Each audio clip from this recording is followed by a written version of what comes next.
Hər vaxtınız xeyir. Bu gün mən sizə feilin 3-cü hissəsi haqqında danışacağam. Feilin şəkillərindən xəbər şəkli. Xəbər şəklinin heç bir xüsusi şəkilçisi yoxdur. Xəbər şəkli işin hansı zamanda baş verəcəyini bildirir və burada zaman şəkilçilərini qəbul edir. Ümumiyyətlə zaman şəkilçilərini harda gördünüzsə, bilin ki, bu feilin xəbər şəklindədir. İşin icrası keçmiş, indiki və gələcək zamanda baş verə bilər. Deməli, biz bu zamanları bilməklə feilin şəkillərini də tapa bilərik ki, deməli biz harda zaman şəkilçisi gördüksə, bilirik orada nə var? Xəbər şəkli. Yenə deyirəm, xəbər şəklinin xüsusi şəkilçisi yoxdur. Sadəcə biz zamana görə tapa bilirik. Məsələn, əmr şəklində xüsusi şəkilçisi yox idi. Əmr şəklini də biz məzmunundan tuta bilirdik. Gəlin indi biz keçək keçmiş zaman haqqında danışaq. Keçmiş zaman özü iki yerə ayrılır. Şuudi keçmiş və nəqli keçmiş. Deməli, bunların ayrı-ayrılıqda şəkilçisi var. Şuudi keçmişin sonundakı d-dan yadda saxlayın ki, bunun şəkilçisi d üstü 4-dür. D-dir. Nəqli keçmiş zamanın şəkilçisi isə mış üstü 4 şəkilçisi olacaqdır. Deməli, keçmiş zamanda hərəkətin icrasını şahidlik yolu ilə, əgər burada bir şahidlik doğrudan da özü görübsə, şahidlik yolu ilə çatdırırsa, bu deməli şuudi keçmiş zaman olacaq. Deməli, burada hərəkətin icrasının hərəkətin şahidi olan, görən şəxs danışır. Məsələn, deyirəm, o gəldi. O gəldi deyirsə, bunu görən şəxs danışır. Biz gəldik. Gəldik. Deməli, görən şəxs danışmış olacaq. Nəqli keçmiş zamanı isə əvvəl icra olunmuş hərəkəti bildirir. Hadisəni görən yox, eşidən danışır. Deməli, nəqli keçmiş zamanda isə eşidən adam bunu bizə nəql edir. Bu şəkilçisi də olacaq mış üstü 4. Məsələn, o gəldi dedi. Burada da yazırıq ki, o gəlmişdi. Sadəcə eşitmiş deyirik, gəlmiş. Daha sonra mən gəlmişəm. Gəlmişəm. Deməli, burada nəqli keçmiş zaman olacaqdır. Deməli, bir də yadda saxlayın ki, ikinci və üçüncü şəxsin nəqli keçmiş zamanı ıb üstü 4 şəkilçisi ilə də düzələ bilər ki, bu da nəqli keçmiş zaman şəkilçisidir. Gəlib, sən keçmişdə gəlibsən və yaxud da baxıbdır. Baxıbdır. Bu da nəqli keçmiş zamanın şəkilçisi olacaqdır. Daha sonra biz keçirik indiki zamana. İndiki zamanda isə iş və hərəkətin söhbət gedən vaxt icra edildiyini və yaxud da edilmədiyini bildirir. Feilin üzərinə zaman şəkilçisi olan ır üstü 4-ü gəlirik, daha sonra şəxs şəkilçisini gəlirik. Yəni, mən yazıram deyəndə, mən yazıram. Yazıram. Deməli, burada ır indiki zaman şəkilçisidir. Bunun inkarı olacaq yazmıram. Buradakı mırı bir yerdə götürmürük. M inkar, ır indiki zaman, am isə şəxs şəkilçisi. Deməli, burada 3 qrammatik şəkilçisidən istifadə olunubdur. Sən gəlirsən sözündə yenə gəlirsən. İnkarı olacaq gəlmirsən. Yenə burada m inkar, indiki zaman, san isə şəxs şəkilçisi olacaqdır. Daha sonra gələcək zaman isə özü 2 yerə ayrılır. Gələcək zaman, deməli, burada birinci gələcək zamanımız olacaq qəti gələcək, ikinci isə olacaq qeyri-qəti gələcək zaman. Gəlin indi bunlar haqqında da öyrənək. Qəti gələcək zamanda hərəkətin gələcəkdə icra olunub-olunmayacağı qəti şəkildə bildirilir.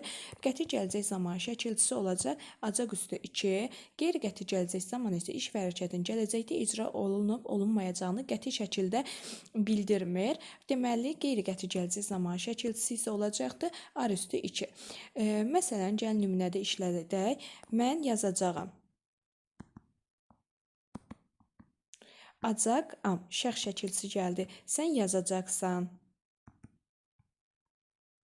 Yəni, bu cür şəxslərə görə dəyişə bilərik. Qeyri-qəti gələcək zamanda isə mən yazaram. Ar, am. Yenə qeyri-qəti gələcək zaman şəkilçisi isə burada am şəkilçisi isə nə olacaqdır? Şəxs sonluğunun şəkilçisi olacaqdır. Qeyri-qəti gələcək zamanda arın inkarını düzəldəndə bu mas formasına düşəcək. Məsələn, gəlin bunları keçmiş zamanda deyək. Deyirəm ki, yazmaz. O bunu yazmaz. Yaz sözün kökü m inkar. Burada əslində bəli, ar ər şəkilçisidir. Sadəcə burada ahəngdarlığa uyğun olaraq necə formalaşacaqdır? R zıya keçəcəkdir. Daha sonra ıb şəkilçisi nəqli keçmiş zamanda və acaq şəkilçisi isə qəti gələcək zamanda olan sözlərdə üçüncü şəxsin xəbərli şəkilçisi ilə işlənə bilər. Məsələn, mən deyirəm ki, o gəlib. Həm mən bunu bu formada deyə bilərəm, həm də o gəlibdir formasında şəxs şəkilçisini deyə də bilərəm, deməyə də bilərəm. Bax, o gələcək. Mən bu formada da desəm düzdür. O gələcəkdir. Üçüncü şəxsin təkinin xəbərli şəkilçisini desəm də düz olacaqdır. Həmçinin ıb şəkilçisi amonim şəkilçisi kimi də işlənir. Həm feilin zaman şəkilçisi kimi işlənə bilərik, həm də bunu feili bağlama şəkilçisi kimi də işlədə bilərik. Bəs biz bunları necə fərqləndirək? Ib şəkilçisi əgər cümlənin sonunda xəbərli funksiyasını yerinə yetiribsə, deməli bu feili şəklidir. Yəni xəbər keçmiş zamanda. Gəlin cümlədə işlədək, elə baxışa düşəcəksiniz. Deyirəm ki, kitabları alıbdır. Bax, alıbdır. Nə edibdir? Almışdır. Mışla əvəz eləyə bilirəm? Bəli. Deməli, bu xəbər şəklində işlənibdir. Buna mən deyəcəm xəbər şəkli və hansı zamandadır? Keçmiş zaman.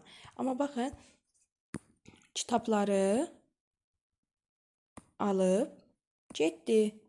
Amma buradakı alıb isə bu feil olacaq, feili bağlama. Zaman deyil.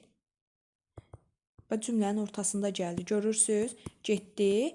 Nə tərzdə kitabları alaraq getdi. Mən buradakı abı araqla əvəz eləyə bilirəmsə, artıq buna mən nə deyəcəm? Feili bağlamayacağım. Başqa bir nümunələrə də diqqət yetirək. O bunu deyib. Bu cümlə nə edib? Demişdi, keçmiş zamanda.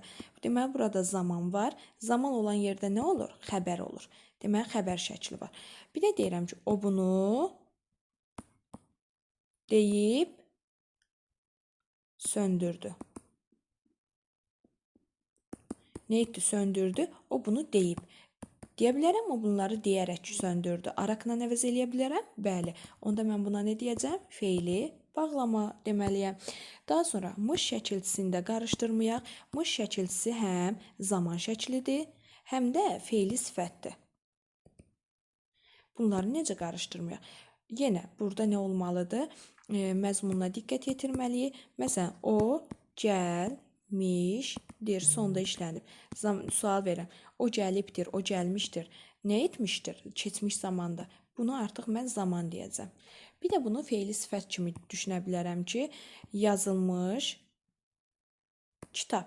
Bax, burada artıq bunun sualı nə olacaq? Necə kitab? Hansı kitab? Belə verək də, hansı kitab? Hansı kitab? Hansı sualına cavab verdiyinə görə mən buna nə deməliyəm? Feili sifətin şəkilçisi deməliyəm. Sifətin sualına cavab verir. Bir də deyirəm ki, o bunu yazmışdı. Nə etmişdi? Yazmışdı. Deməli, artıq burada nə etmiş sualına cavab veririksə, bu nə olacaqdı? Zaman. Zaman olan yerdə hansı şəkil olurdu? Bəli, xəbər şəkli olurdu. Mən buna deyirəm ki, burada xəbər şəkli var. Və yaxud da deyirəm ki, silinmiş mesaj. Sual verirəm. Hansı mesaj? Hansı sualını verdimsə, feili sifət deyəcəm. Deməli, buradakı mış feili sifətin şəkilçisidir. Bir də deyirəm ki, mesaj silinmişdi. Burada isə silinmişdi. Buna nə deyəcəm? Nə etmişdi sualını verirəmsə, bu nə olur? Bəli, xəbər şəkli. Bəs hansı zamanda olacaq? Mış hansı zamanda? Keçmiş. Keçmişin hansı formasıdır? Bəli, nəqli keçmiş zaman olacaqdır. Bir də buna diqqət yetirməyimiz lazımdır ki, indiki zaman şəkilçisi ır, qeyri-qəti gələcək zaman şəkilçisi ardır ki, bunları biz üçüncü şəxsin cəmində işlədəndə burada l kimi qoşalaşmalıdır. Baxın, qaçırlar. Qaçırlar sözündə buradakı ır şəkilçisi tələffüz formasında qaçırlar formasına düşəcək. 2 dənə l olacaq. Və yaxud da qaçarlar sözü tələffüz formasına qaçarlar formasında olacaqdır. Yəni, burada 2 dənə l qoşalaşması, yəni burada r-dır, r-lıya keçəcək. Bunu da yadda saxlayın. Bəzən testlərdə verir bizə ki, çaparlar sözü, bir də verir bizə çapallar sözü.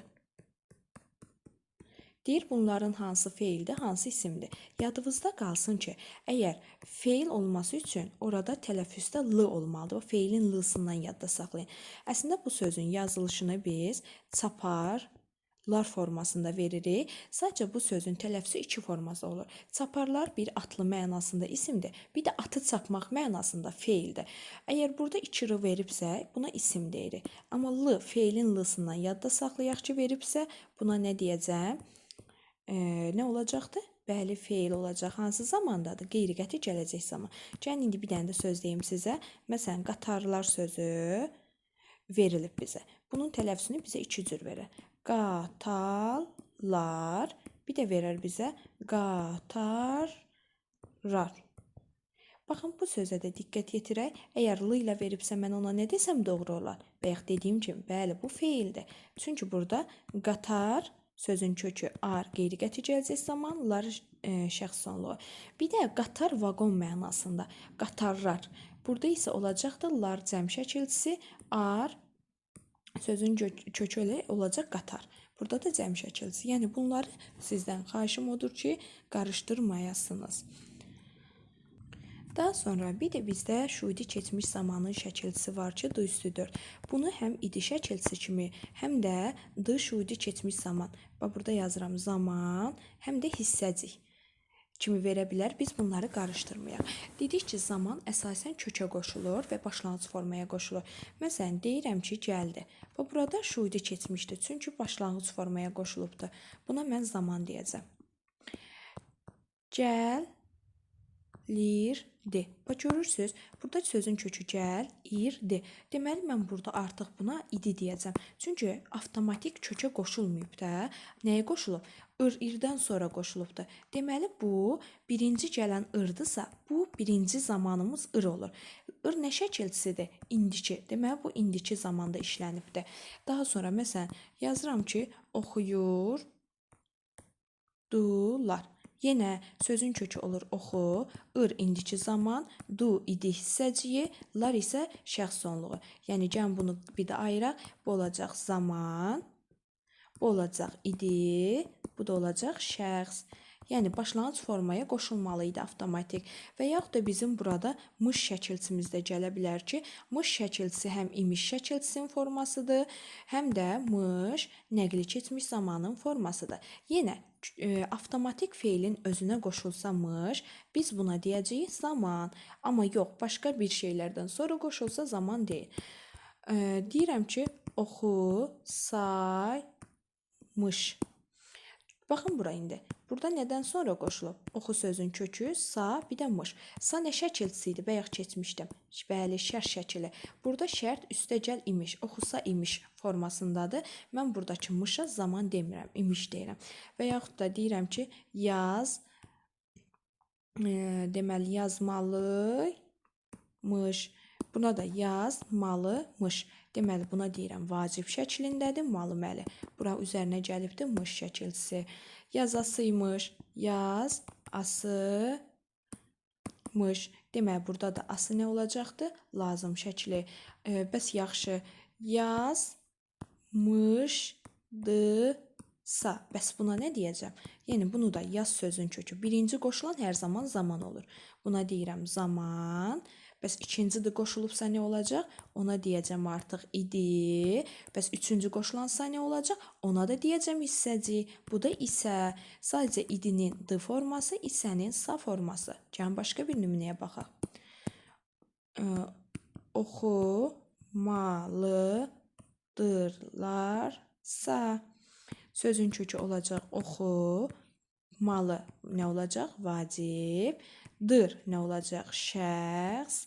Lar da eyni şəkildə şəxs. Sa isə olacaq isə forması. Bunu isə ayrı video izahında geniş şəkildə sizlərin nəzərinə çatdıracağım. Sağ olun, salamat qalın.